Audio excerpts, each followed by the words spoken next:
Stand by, Story.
Sorry about that, Story.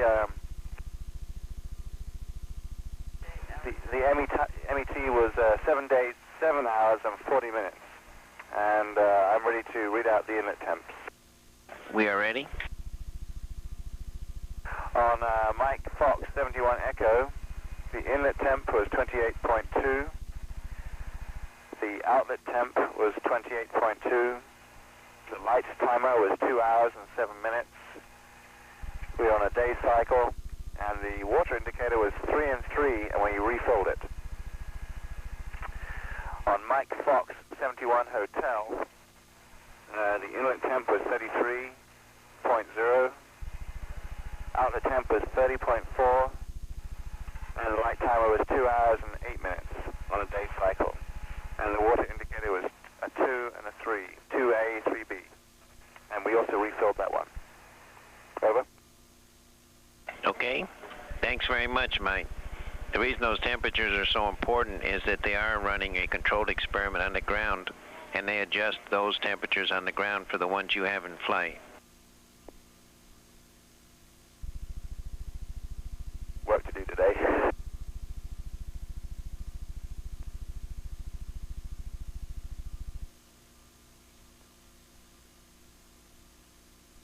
This is Mission Control Houston. We are using the payload bay cameras right now to hopefully catch a glimpse of the Russian space station MIR as it performs an on-orbit burn. Though it will be difficult to pick MIR out from the stars as they pass behind us, the payload bay cameras are positioned such that they're looking straight back behind the orbiter, where the MIR is flying at about 850 nautical miles behind us.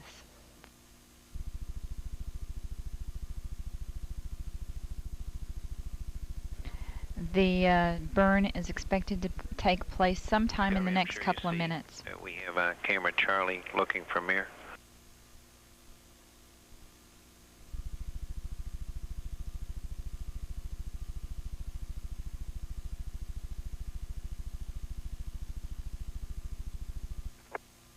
We're looking.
joy from here. Sorry, hope it was a good one though for our friends. Thank you, sir. We could not see it here either. We'll wait 2 or 3 more minutes till sunrise, and then at that time give you a go for KU stow.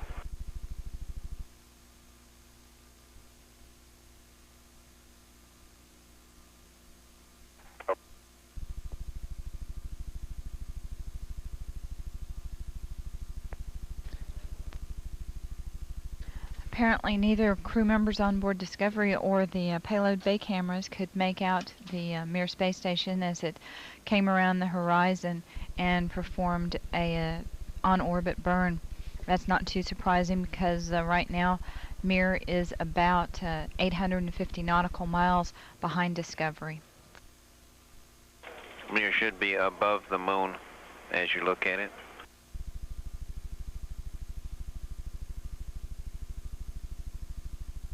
Okay.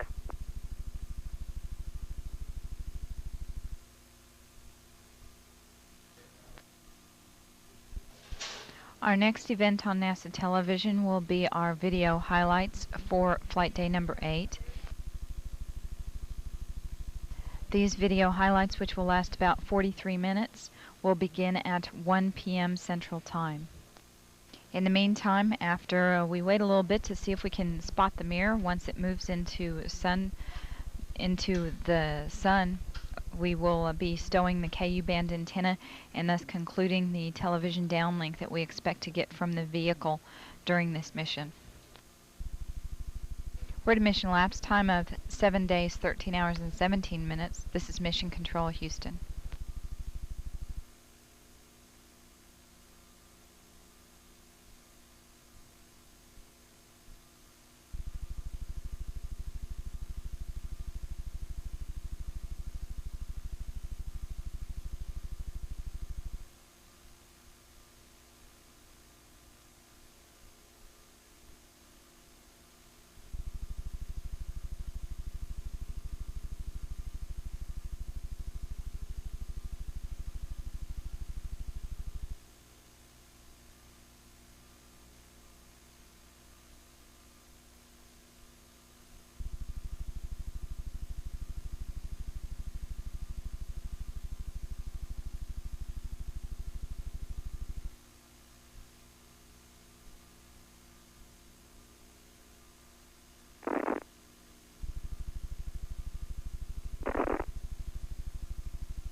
The MIR space station is now visible on the far left-hand side of the screen, about an inch from the bottom of this particular picture.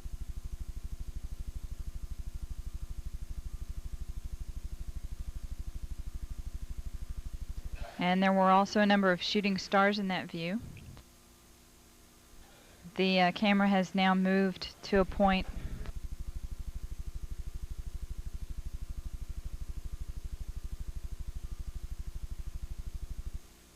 Okay, the MIR space station is the small flashing light in the center, about an inch from Camera Charlie on a monitor. the left-hand side of the screen. It's slowly Tally ho on the camera. it is slowly moving closer to the left-hand side and is has a very light flashing to it. We think on the middle of the screen, way to the left-hand side.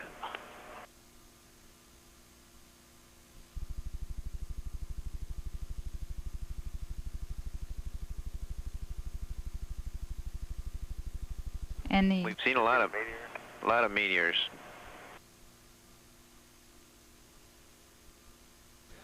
the streaks that are shooting across the screen are meteorites. In other words, shooting stars.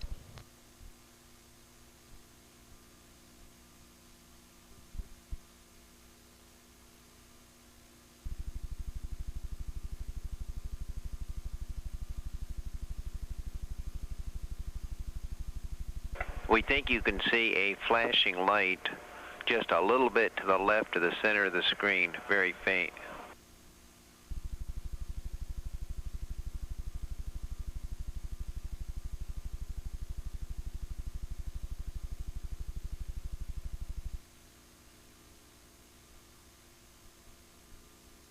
Yeah, we do see something flashing visually, but we're not sure that that might be from our own leaker. MIR sunrise in about a minute. Okay.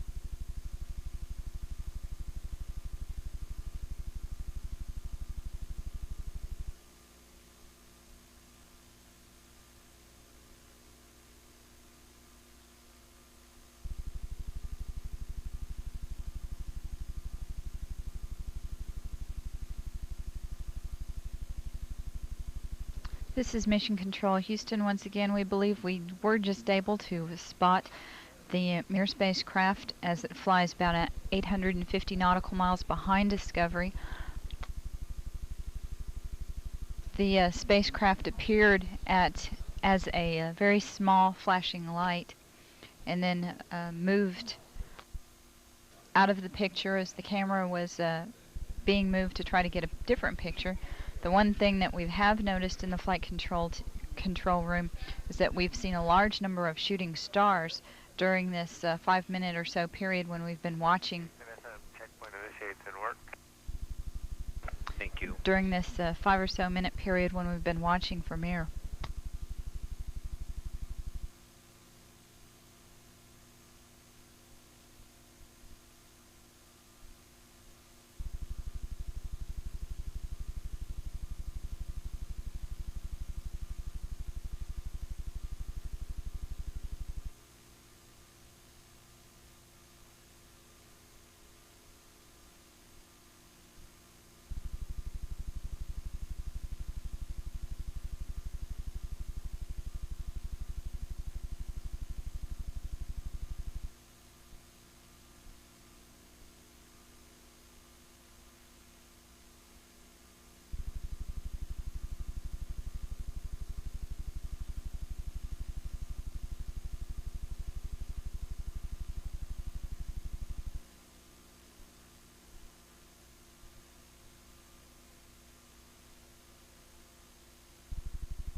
This is Mission Control Houston. In just a few minutes, the crew on board Discovery will begin stowing the antenna that is used to downlink high data rate information, such as TV pictures from Discovery. That antenna is called the KU band antenna and can be seen here positioned at the forward part of the starboard side of the payload bay. That little antenna dish hangs over the side of the orbiter and tracks with the tracking data relay satellite systems as the orbiter moves around the Earth. When it is stowed, it is brought inside and tucked in the corner of the payload bay. Our next event on NASA television is our video highlights for flight day number 8. Originally, we were going to air that selection of video downlinked from Discovery at 1 p.m. Central Time, but now we're going to delay that by about 15 minutes